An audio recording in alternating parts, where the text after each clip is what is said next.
In addition to the claim that people who were able to quit by themselves were not really addicted to the substance, the 12-step groups and the professional treatment centers that follow the disease model will say, well, if they did quit by themselves, then they're simply dry drunks, that the problem still exists, but it's manifest in other ways.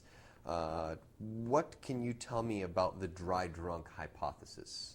Well, it's just another myth.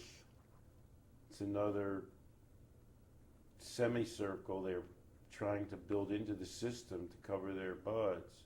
By the way, one of my favorite routines is to go to an addiction conference to deal with a lot of recovering addicts and alcoholics and to say to them, what's the hardest addiction to quit?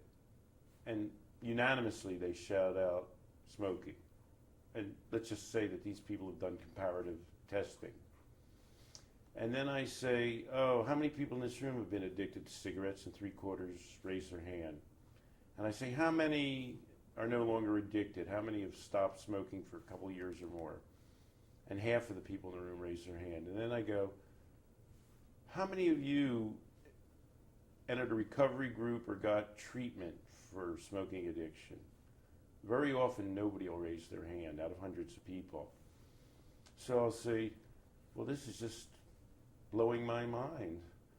People in the recovery movement, well informed about comparative addictions, have told me that the majority of them have quit the toughest drug addiction of all without treatment or support groups.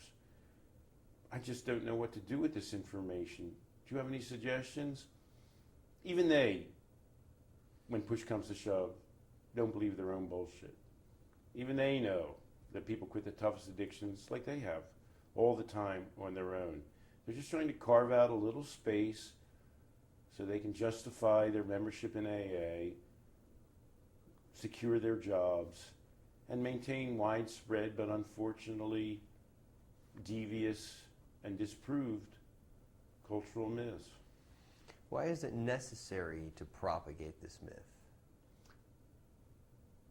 For the people who are propagating it, not for, obviously for society, as it isn't necessarily, it's harmful, but for those who are propagating the myth, why is it necessary? Why does it suit them other than simply their jobs to keep repeating the lie? People in the addiction business believe or claim to believe that there's a fundamental biological medical syndrome called addiction that exists irrespective of individual, social, and cultural parameters.